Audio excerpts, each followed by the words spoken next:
قرآن حکیم نے بھی سورہ آل عمران کے آخری رکوع میں ذکر کو سب سے پہلے اور سب سے اہم عامل کی حیثیت سے شمار کیا ہے۔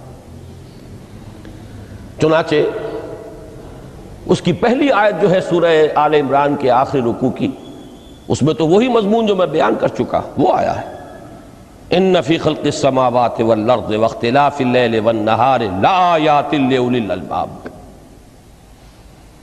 یقیناً آسمانوں اور زمین کی تخلیق میں اور دن اور رات کے الٹ پھیر میں نشانیاں ہیں ہوش مندوں کے لیے۔ ان کے ذریعے سے انسانی شعور کے اندر وہ معرفت رب اجاگر ہوگی، وہ پہلا مرحلہ اب اس نے طے کر لیا، وہ ڈورمنٹ معرفت اب ایکٹیویٹ ہو گئی۔ اب مزید فکر کا مرحلہ ہے جو اگلی آیت میں آیا ہے، الذین یذکرون اللہ قیاما وقعودا وعلی جنوبہم ویتفکرون فی خلق السماوات والارض ربنا ما خلقت ھذا باطلا سبحانک فقنا عذاب النار۔ یعنی تفکر جو ہے ویتفکرون فی خلق السماوات والارض، وہ تفکر کرتے ہیں، غور و فکر کرتے ہیں آسمان اور زمین کی تخلیق میں، لیکن اس تفکر کے ساتھ لازماً ذکر، اور ذکر مدام، ذکر بھی وہ کہ جو مستقل ہو، ہر حالت میں ہو۔ الذین یذکرون اللہ قیاما وقعودا وعلی جنوبہم، وہ لوگ کہ جو اللہ کو یاد رکھتے ہیں، اللہ کا ذکر کرتے ہیں، کھڑے ہوئے بھی، بیٹھے ہوئے بھی، اور اپنے پہلوؤں کے بل یعنی لیٹے ہوئے بھی۔ اب ان تین کے سوا تو کوئی پوزیشن انسان کی نہیں ہے، اسی کا نام ہے دوام ذکر۔ اور اس کے ساتھ اگر وہ تفکر کرتے ہیں تو ان کا فکر اگلی منزل تک پہنچتا ہے۔ تو پہلی شے تھی فکر انسانی کی صحیح رخ پر مزید پیش قدمی اور پیش رفت، اور اس کے لیے لازم ہے ذکر و فکر کا امتزاج۔ دوسری چیز کو لیجئے عمل کی درستی۔ اس عمل کی درستی کے لیے اللہ تعالیٰ کے ساتھ ایک گہرے تعلق کی ضرورت ہے،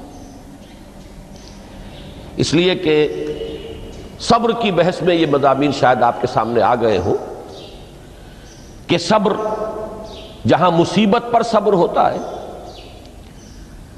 تکلیف پر صبر ہوتا ہے، اللہ کے احکام پر جمنا یہ بھی صبر ہے، نفس کی خواہشات کی باغ کو تھام کر رکھنا، کھینچ کر رکھنا یہ بھی صبر ہے، اور استقامت، کسی شے پر قائم رہنا یہ بھی صبر ہے۔ تو عمل صحیح پر استقامت کے لیے وَاصْبِرْ وَمَا صَبْرُكَ إِلَّا بِاللَّهِ، اس صبر کی سب سے اہم جو بنیاد ہے، اس کا جو سب سے بڑا ذریعہ ہے، اس کا جو سب سے بڑا سہارا ہے، وَمَا صَبْرُكَ إِلَّا بِاللَّهِ، اس کے لیے ضرورت ہے ایک گہرے تعلق کی کہ اللہ کے ساتھ ایک ایسا تعلق برقرار رہے جو نہ صرف گہرا ہو بلکہ دائم و قائم ہو، مسلسل۔ ذرا ذہول ہوگا تعلق مع اللہ میں، ذرا کمی آئے گی، شیطان کا وار کاری ہو جائے گا۔ اسی کو حضور نے حدیث میں یوں تعبیر کیا ہے تمثیلاً کہ جو دل اللہ کی یاد سے غافل ہے، اس پر فارسی کا وہ مقولہ بھی ہے کہ خانہ خالی را دیو می گیرت، گھر خالی رہے تو جنات اس پر دیو جو ہے آ کر قبضہ جما لیتے ہیں۔ تو خانہ قلب جو ہے اگر یاد خداوندی سے خالی ہو گیا تو شیطان ابلیس لعین اپنی تھوتنی ٹکا دیتا ہے۔ یہ لفظ آتا ہے سور کے منہ کے لیے تھوتنی، جس طرح اس کا نکلا ہوا سا منہ ہوتا ہے آگے، تو یہ لفظ استعمال کیا گیا کہ وہ اپنی تھوتنی انسان کے دل پر جما کر اور پھوکے مارنی شروع کر دیتا ہے۔ تو شیطان کو موقع ہی تب ملتا ہے جب انسان کے تعلق مع اللہ کے اندر کمی ہو، وہ خانہ بالکل خالی ہو گیا ہو یا اتنا ضعیف ہو گیا ہو کہ کل عدم ہو جائے، گویا کہ نہیں۔ تیسری چیز کی طرف آئیے روحانی ترقی، روحانی ترقی کے لیے میں ایک اصطلاح کے سامنے لا رہا ہوں، اس سے مراد کیا ہے؟ روحانی ترقی کے لیے ہماری دینی اصطلاح ہے تقرب الی اللہ، اللہ سے قریب تر ہوتے چلے جانا۔ اس پر میرا ایک کتابچہ بھی ہے، تقرب الی اللہ کے 2 مدارج، 2 درجے، جو در حقیقت ایک حدیث نبوی علیہ الصلوۃ والسلام ہی پر مبنی ہے کہ حضور نے ایک درجہ قرار دیا ہے تقرب بالفرائض، فرائض کے ذریعے سے انسان اللہ کا قرب حاصل کرے۔ ایک ہے تقرب بالنوافل، نوافل کے ذریعے سے اللہ کا قرب حاصل کرے۔ ان میں کیا نسبت و تناسب ہے، اہمیت کے اعتبار سے کون بڑھ کر ہے، بلندی کے اعتبار سے کون بڑھ کر ہے، یہ تمام مسائل میں نے اپنی اس تقریر میں بیان کیے تھے جو اس کتابچے میں شائع ہوئی ہے۔ اس وقت میں اس کی تفصیل میں نہیں جا رہا، صرف یہ تذکرہ اس لیے کر رہا ہوں کہ جن کو بھی خواہش ہو جائے وہ اس کا مطالعہ کرے۔ ہماری اس وقت کی گفتگو سے وہ کتابچہ اس جگہ پر منسلک ہوگا۔ تو تقرب الی اللہ، یہ تقرب کوئی فزیکل فینومینن نہیں ہے، جسمانی یا مادی مسئلہ نہیں ہے۔ اللہ سے قرب یہ نہیں ہے کہ کوئی کروڑوں میل کا فاصلہ ہے، اب ہمیں کوئی رسی پر چڑھنا ہے اوپر بڑی محنت اور مشقت سے۔ فصل تو ہے ہی نہیں، فاصلہ ہے ہی نہیں، بعد ہے ہی نہیں۔ نحن اقرب الیہ من حبل الورید، ہم تو انسان سے اس کی شہرگ سے بھی زیادہ قریب ہیں۔ ہوا معکم اینما کنتم، وہ تو تمہارے ساتھ ہی ہوتا ہے جہاں کہیں بھی تم ہو، بس صرف یہ کہ تمہاری توجہ نہیں ہوتی، تم اور چیزوں میں مشغول و مصروف رہتے ہو، تم ہماری طرف دھیان ہی نہیں دیتے، تم ہماری طرف متوجہ ہی نہیں ہوتے۔ ہم تو مائل بے کرم ہے، کوئی سائل ہی نہیں، راہ دکھلائیں کسے رہنو منزل ہی نہیں۔ انسان جب متوجہ ہو جاتا ہے اور بڑھتا ہے، آگے پیش قدمی کرتا ہے روحانی اعتبار سے، تو یہ ہے در حقیقت تقرب الی اللہ، اور اسی کو ہم کہیں گے روحانی ترقی۔ اب ان 3 چیزوں کو اگر آپ نے ذہن میں جما لیا، پھر میری بات کی ترتیب اس کو ذہن میں قائم کیجئے۔ ہم چلے کہاں سے؟ کہ دین کے ساتھ اصل مناسبت فلسفے کی نہیں، حکمت کی۔ نمبر 2، حکمت قرآنی کا پہلا اور اہم ترین اور بنیادی مسئلہ معرفت رب کا حصول ہے۔ اس کا نتیجہ شکر خداوندی ہے، اس کا ذریعہ آیات آفاقی، آیات انفسی، اور سب سے بڑھ کر آیات قرآنیہ ہیں، جو الذکر ہے، جو تذکرہ ہے، جو ذکرہ ہے۔ لیکن اس پہلے مرحلے کو اگر کوئی انسان بفضل ہی تعالی، اللہ کے فضل و کرم سے طے کر لے، اب اس کے سامنے 3 مسئلے، فکر کی مزید پیش رفت، مزید پیش قدمی صحیح رخ پر، اس کے لیے ذکر اور فکر دونوں کا امتزاج لازمی ہے۔ فقر قرآن اختلاط ذکر و فکر۔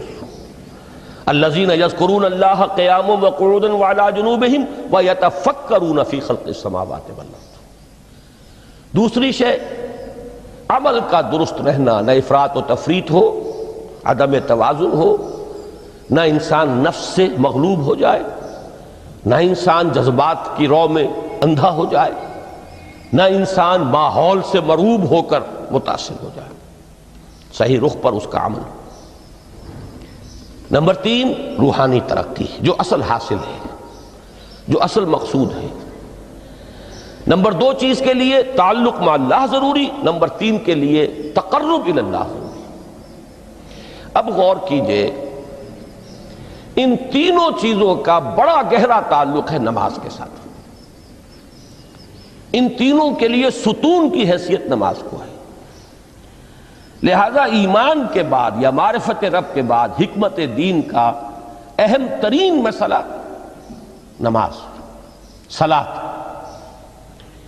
اس لیے کہ ایک طرف یہ انسان کو اللہ کے ساتھ ایک گہرے تعلق کا ذریعہ فراہم کرتی ہے، اپنے تمام مصروفیات میں سے ان مشغولیتوں میں جن میں گم ہونے کا خدشہ ہوتا ہے، نکلو۔ 24 گھنٹے کے معمولات میں سے کم 5 مرتبہ تو لازماً نکلو، اور اپنے آپ کو ذرا، اپنے حواس کو بھی، اپنی باطنی کیفیات کو بھی ذرا تازہ کرو۔ اگر کوئی گندگی، نجاست، کسی طرح کی ناپاکی کا کوئی معاملہ ہے، طہارت حاصل کرو۔ طہارت سے تمہارے اندر روح کو بھی بالیدگی ہوگی، تمہارے حواس بھی تازہ ہوں گے، تم گویا کہ بحیثیت کل تمہاری ہستی چاق و چوبند ہو جائے گی۔ وہ کسل، وہ سستیاں، وہ جو ایک کثافتیں ہوتی ہیں، ان سب سے نجات حاصل کرو، اور اب اپنے رب کے حضور میں کھڑے ہو جاؤ، اس کے ساتھ اپنا عہد بھی تازہ کرو، اس کی اہم صفات کو بھی اپنے ذہن میں پھر مستحضر کرو۔ یہی وجہ ہے، دیکھیے میں نے جو آیات آپ کو شروع میں سنائی تھی، سورہ لقمان کی 2 آیتیں، پہلی آیت میں اس کا ترجمہ کر چکا، دوسری آیت وَلَقَدْ وَإِذْ قَالَ لُقْمَانُ لِابْنِهِ وَهُوَ يَعِظُهُ يَا بُنَيَّ لَا تُشْرِكْ بِاللَّهِ إِنَّ الشِّرْكَ لَظُلْمٌ عَظِيمٌ۔ اس کے بعد درمیان میں کچھ مضمون آ کر پھر وہ آیہ مبارکہ آئی، یا بنی اقم الصلاۃ وامر بالمعروف وانہ عن المنکر واصبر علی ما اصابک۔ گویا کہ اہم ترین چیز، بنیادی ترین چیز، اللہ کو محض پہچان لینا کافی نہیں ہے، یاد رکھنا ضروری ہے۔ اللہ یاد رہے گا تو فکر صحیح آگے بڑھے گا، اللہ یاد رہے گا اور اس کے ساتھ ایک گہرا تعلق جو ہے برقرار رہے گا تو عمل درست رہے گا۔ بالکل یہی بات سورہ طٰہٰ میں جو پہلی وحی حضرت موسیٰ علیہ السلام پر ہوئی، اور پہلا مخاطبہ ہے، چونکہ حضرت موسیٰ کو یہ انبیاء کرام کے مقدس گروہ میں ایک امتیازی حیثیت حاصل ہے کہ ان سے براہ راست گفتگو ہوئی ہے، اگرچہ صرف ایک پردہ تھا، اوٹ من ورائے حجاب گفتگو ہوئی ہے، لیکن یہ کہ کوئی فرشتے کا درمیانی جو ہے وہ لنک نہیں تھا، براہ راست اللہ تعالیٰ نے حضرت موسیٰ علیہ السلام سے کلام فرمایا۔ کلم اللہ موسیٰ تکلیما، موسیٰ سے تو اللہ نے کلام فرمایا جیسے کہ کلام کیا جاتا ہے۔ تو پہلا مخاطبہ ہے، یہ پہلا مکالمہ ہے، پہلی وحی کہیے، اسی میں یہ الفاظ بھی موجود ہیں، اننی انا اللہ لا الہ الا انا فاعبدنی واقم الصلاۃ لذکری۔ یہ گویا کہ حکمت قرآنی کا ایک بہت بڑا خزانہ ہے یہ آیت مبارکہ، کہ خود حضرت موسیٰ علیہ السلام کو جو ہدایت دی جا رہی ہے، میں ہوں، میں اللہ، اننی انا اللہ لا الہ الا انا، میرے سوا کوئی معبود نہیں، فاعبدنی، بس میری بندگی، میری عبادت، میری پرستش، میری محبت، اس کو اختیار کرو۔ وَأَقِمِ الصَّلَاةَ لِذِكْرِي، اور نماز کو قائم رکھو میری یاد کے لیے۔ بلکہ اسی سلسلہ کلام میں آگے چل کر سورہ طٰہٰ میں آتا ہے، کافی گفت و شنید کے بعد جب حضرت موسیٰ نے کچھ معذرت بھی کی، کچھ دعائیں بھی کی، اللہ نے ایک دعا قبول بھی کی کہ ان کے بھائی کو بھی شریک کر دیا، حضرت ہارون کو بھی۔ اس کے بعد پھر جب فرمایا کہ اب جاؤ فرعون کی طرف، تو اس میں فرمایا وَلَا تَنِيَا فِي ذِكْرِي، اور دیکھنا یہ جو عظیم مشن تمہارے کندھے پر آ گیا ہے، بڑا بھاری اور کٹھن ایک فرض ہے جو تم پر عائد ہو گیا ہے، اس کے لیے سب سے بڑی تمہارے پاس جو قوت کا ذریعہ ہے وہ نماز ہے۔ اقیم فلا تنیا عن ذکری، میری یاد میں کبھی غفلت نہ کرنا، اس میں کبھی کوئی کمی نہ آنے دینا۔ جیسا کہ میں نے عرض کیا تھا کہ جیسے ہی وہ تعلق جو ہے کمزور پڑتا ہے یا منقطع ہو جائے معاذ اللہ، تو پھر انسان گویا کہ شیطان کے لیے ایک لقمہ تر بن جاتا ہے۔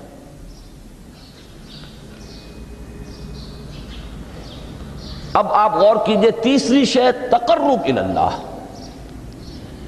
اس کے حوالے سے بھی جو فرائض اور نوافل کی بات ہے اس کو اس وقت ذہن سے نکال کر یہ سمجھیے کہ اس میں نماز کا کیا مقام ہے، اس لیے کہ نماز فرض بھی ہے، نماز نفل بھی ہے، وہ تو ان دونوں میں شریک ہو جائے گی۔ اب اس کو لفظ صلاۃ کے حوالے سے آپ ان دونوں چیزوں کو سمجھیے۔ صاد لام واو یا یہ چونکہ حروف علت ایک دوسرے سے بدلتے رہتے ہیں، یہ جو مادہ ہے اس کی جو خالص لغوی اصل ہے، جو خالص عربی زبان میں اس کا بنیادی مفہوم ہے، وہ آگ جلانا یا آگ تاپنا یا آگ سینکنا، حرارت حاصل کرنا۔ لہذا بار بار آتا ہے جہنم کے ذکر میں، اسلوہا، اب جلو اس میں، تاپو اس کو، یہ سینکے گی تمہیں۔ بلکہ تفتلون کا لفظ آیا ہے حضرت موسیٰ کے کلام میں، جب وہ گئے تھے کوہ طور پر، جب پہنچ گئے تو تھے آگ تک کی تلاش میں، لعلکم تفتلون، تو اپنے اہل خانہ سے یہی کہا تھا کہ مجھے کہیں وہ روشنی نظر آ رہی ہے، غالباً کوئی وہاں سے آگ مل سکے گی، ورنہ یہ کہ کوئی رہنمائی کو رستہ مجھے مل سکے گا، میں وہ آگ لے آؤں گا، کوئی چنگاری وہاں سے لے آؤں، لعلکم تفتلون، تاکہ تم، اب یہ اصطلاح در حقیقت باب افتعال ہے، اور یہ تے یہاں پر توئے کی شکل اختیار کر گئی، تا نے توبن کی صورت اختیار کی صاد کی وجہ سے۔ بہرحال اس کا سب سے بنیادی مفہوم جو ہے وہ ہے تاپنا، سکائی حاصل کرنا، حرارت۔ اس کے حوالے سے سمجھ لیجئے کہ سب سے بنیادی تعلق اس کا جو ہے وہ روح کے ساتھ ہے۔ روح میں محبت خداوندی کی آگ اگر ٹھنڈی پڑ گئی ہو، اگر محبت خداوندی کی حرارت میں کمی ہو رہی ہو، تو اس کو اثر نو، جس کو کہ میں آج سوچ رہا تھا تو ایک لفظ ذہن میں آیا کہ جیسے بیٹری اس کو ریچارج کیا جاتا ہے، اسی طریقے سے روح کے اندر محبت خداوندی کی اس حرارت کو اثر نو تازہ کرنا، یہ ہے در حقیقت نماز کا اصل مقصد۔ اس لیے کہ اس لفظ کا بنیادی مفہوم، اصل لغوی مفہوم تو یہ، اگرچہ اس کا سب سے زیادہ کثرت سے جو استعمال ہوتا ہے، اور لفظ صلاۃ جس سے در حقیقت جس تصور پر مبنی ہے وہ ہے اقدام، کسی کی طرف متوجہ ہونا اور پھر دعا۔ صلاۃ کا سب سے قریبی مفہوم لفظی جب بیان کیا جائے گا، اس سے مراد، اس کے معنی، تو دعا اس میں اہم ترین ہے۔ کسی کی طرف توجہ کرنا، مناجات کرنا، گفتگو کرنا، مخاطبہ، مکالمہ، دعا، یہ در حقیقت صلاۃ کا سب سے بڑا اصطلاحی مفہوم ہے۔ لیکن جو اس کا مادہ ہے، صاد لام واو یا صاد لام یا، اس کا اصل مفہوم جو ہے وہ تاپنا، حرارت حاصل کرنا۔ تو ان دونوں کے حوالے سے عرض کر رہا ہوں، وہ تاپنا اور حرارت حاصل کرنا وہ ہے روح کے اعتبار سے۔ وہ جو کہا اقبال نے کہ بجھی عشق کی آگ اندھیر ہے، مسلمان نہیں راہ کا ڈھیر۔ یہ عشق کی آگ جب بجھ جاتی ہے، در حقیقت یہی تو انسان کی روحانی موت ہے۔ جب یہ نہ رہے تو چاہے منطق میں بہت انسان ماہر ہو، مجھے اقبال کا ایک شعر یاد آیا ہے، تقابل کرتے ہوئے ایک انسان محکوم اور ایک انسان حر، آزاد انسان، ان کی نفسیات میں جو بنیادی فرق علامہ اقبال نے مختلف مواقع پر بیان کیے ہیں۔ محکوم ہے بیگانہ اخلاص و مروت، ہر چند کے منطق کی دلیلوں میں ہے چالاک۔ تو منطق کی دلیلوں میں انسان چالاک ہو جائے اور وہ لغت ہائے حجازی کا وہ ایک خزانہ بن جائے، اسے تمام الفاظ کے معنی یاد ہوں، وہ بڑے مسائل فقہ کے اسے ازبر ہوں، جزیات، بے انتہا جزیات جو ہیں وہ مستحضر ہوں، فلسفے کے بڑے بڑے مسئلے اس نے حل کر لیے ہوں، لیکن اگر روح میں وہ اللہ کی محبت کی آگ نہیں ہے، وہ تپش نہیں، بجھی عشق کی آگ اندھیر ہے، مسلمان نہیں راہ کا ڈھیر۔ اسی کے حوالے سے آج مجھے یاد آیا تھا کہ وہ جو بڑی سادہ سی ایک نظم ہے، اللہ تعالیٰ سے دعا، یا رب دل مسلم کو وہ زندہ تمنا دے، اس میں بھی جو الفاظ آئے ہیں جو روح کو گرما دے اور قلب کو تڑپا دے، یہ ہے اصل جو مقصود ہے نماز کا۔ اور یہی وہ چیز ہے جیسا کہ میں نے عرض کیا تھا کہ نگاہوں سے اوجھل، یہ پہلو سامنے ہے ہی نہیں، دوسرا پہلو سامنے ہے اور وہ بھی میرے نزدیک بہت اہم ہے، بہت بنیادی ہے، اس میں کوئی شک نہیں، لیکن یہ ہے بلند ترین منزل کہ تقرب الی اللہ، اس کے لیے در حقیقت یہ کس لیے درکار ہے؟ روح کے اندر عشق کی حرارت اور گرمی تازہ ہو جائے۔ بسا اوقات یہ اندر دب جاتی ہے، جیسے انگارہ ہوتا ہے آگ کا، اس کے اوپر خاک اور راکھ آ جاتی ہے، اندر کچھ ہوتی ہے، آگ دبی ہوئی سمجھ، آگ بجھی ہوئی نہ جان، اس دبی ہوئی آگ کو پھر ایک شعلہ بنانا، پھر اس کے اندر ایک حیات تازہ پیدا کرنا، یہ ہے نماز کا اہم ترین اور بلند ترین مقصد۔ لیکن اس کے ساتھ ہی اس نماز میں ذکر ہونا، اس کا یہ ذکر ہے، اور ذکر کی جب میں فہرست بیان کیا کرتا ہوں بہت سے حضرات کے سامنے ہوگا کہ ذکر کا در حقیقت مفہوم ہے استحضار اللہ فی القلب۔ ہمارے ہاں غلطی سے جو ذرائع ذکر ہیں انہیں ذکر قرار دے دیا گیا ہے۔ نماز ذکر نہیں ہے، نماز ذکر کا ذریعہ ہے۔ اقیم الصلاۃ لذکری، نماز قائم کرو میرے ذکر کے لیے۔ یہ اللہ اللہ کہنا یا ادعیہ معصورہ جو حضور صلی اللہ علیہ وسلم کی مسنون دعائیں ہیں، انہیں اپنے تمام معمولات دنیاوی کے ساتھ ساتھ ان دعاؤں کو بھی انسان پڑھتا رہے، اللہ سے دعا کرتا رہے، یہ تمام ذرائع ذکر ہیں۔ سبحان اللہ سبحان اللہ الحمدللہ الحمدللہ، اس کا آپ ورد کیجئے، یہ بھی ذریعہ ذکر ہے۔ حقیقت میں ذکر ہے استحضار اللہ فی القلب، اللہ کو دل میں لے آنا، اللہ کو دل میں حاضر کر لینا، اصل میں تو ترجمہ ہوگا، لیکن حاضر جاننا، یہ کیفیت جو ہے انسان کو حاصل ہو جائے۔ اب اس کے حوالے سے ذرا بات سمجھیے کہ ایک تو میں عرض کر چکا ہوں مجسم ذکر تو قرآن ہے، لہذا ذکر کی فہرست جب آپ کریں گے ذرائع ذکر تو ان میں سب سے پہلے قرآن آئے گا، اس لیے کہ وہ ہماری حکمت کے پہلے مسئلے کو حل کر رہا ہے، بنیادی مسئلہ، اہم ترین مسئلہ۔ دوسرے نمبر پر ذکر جو ہے، اب اس کے لیے کچھ اصطلاحات جو میرے مختلف دروس میں شاید آپ کے سامنے بعد میں آئیں یا پہلی آ چکی ہوں، ان کے حوالے سے میری بات سمجھیے۔ ایک ذکر غیابی ہے، تھرڈ پرسن میں، صیغہ غائب میں اللہ کی یاد کرنا، اللہ اکبر اللہ اکبر اللہ اکبر۔ ابھی اللہ اکبر جو ہے یہ جملہ اسمیہ خبریہ ہے، ایک حقیقت کی تکرار آپ کر رہے ہیں، اللہ سب سے بڑا ہے، اللہ سب سے بڑا ہے، سبحان اللہ سبحان اللہ سبحان اللہ۔ یہ در حقیقت ذکر غیابی ہے کہ آپ اس میں مخاطب نہیں ہیں اللہ سے، ایک ذکر خطابی کہیں یا ذکر حضوری کہیں، جس میں مکالمہ ہوتا ہے، جس میں گفتگو ہوتی ہے۔ تو نماز در حقیقت ذکر حضوری اور ذکر خطابی کی بلند ترین شکل ہے۔ اس لیے میں نے عرض کیا تھا کہ نماز کے لفظ یا صلاۃ کے لفظ، یہ اصطلاحی معنی جو اکثر و بیشتر کیے جاتے ہیں وہ ہے دعا، اور دعا میں ہوتا کیا ہے؟ مکالمہ ہے، مخاطب، اے اللہ، اے میرے رب، اے پروردگار۔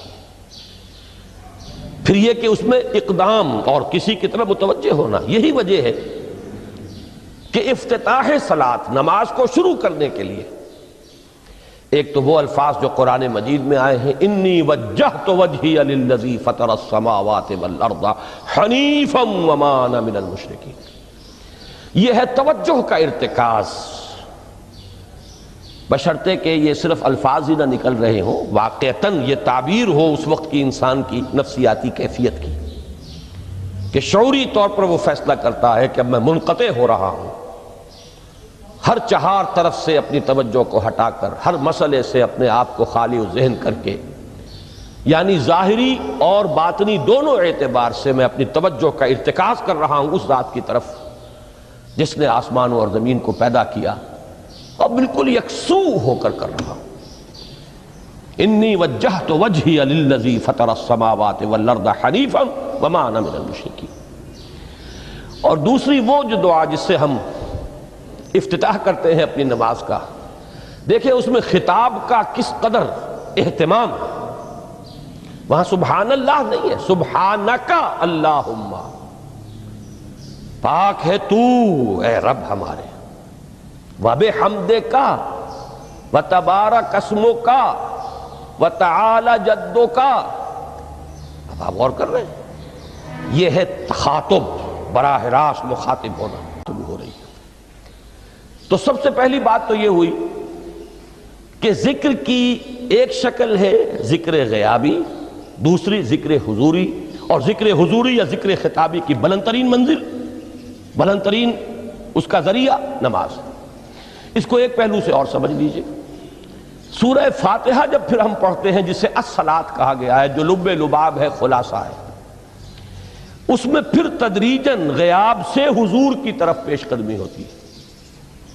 الحمدللہ رب العالمین الرحمن الرحیم مالک یوم الدین، یہ ذکر غیابی ہے، اس میں ابھی خطاب نہیں آیا، یہ وہی جملہ اسمیہ ہے۔ کل تعریف اس اللہ کے لیے ہے جو تمام جہانوں کا پروردگار ہے، مالک ہے، جو رحمان ہے، رحیم ہے، جزا و سزا کے دن کا مختار و مالک ہے۔ اب یہ غیاب سے حضور کی طرف، ایاک نعبد و ایاک نستعین اہدنا الصراط المستقیم، یہ ہے وہ۔ اب پہلے ایک معاہدہ ہے، ایک اقرار ہے، اعتراف ہے، وعدہ ہے، اور پھر دعا ہے، استدعا ہے کہ حضور نے فرمایا، یقول اللہ تعالی، اللہ یہ فرماتا ہے، اسی لیے اس کو حدیث قدسی کہیں گے۔ قسمت الصلاۃ بینی و بین عبدی نصفین، میں نے نماز کو اپنے اور اپنے بندے کے مابین آدھا آدھا تقسیم کر دیا ہے۔ اب یہاں تک تو جملہ ہے اللہ کا، یہ ہے حدیث قدسی۔ اب آگے جو ہے نریشن اس کی جو ہے حضور صلی اللہ علیہ وسلم کی جانب سے ہے، یعنی خبر دے رہے ہیں وہ اللہ کی طرف سے ہی۔ ویسے تو تمام احادیث ہی گویا کہ ہم سمجھتے ہیں انسپائرڈ تو اللہ کی طرف سے ہی ہے، لیکن یہ کہ جہاں صراحت ہو کہ اللہ کہتا ہے وہ حدیث قدسی ہے۔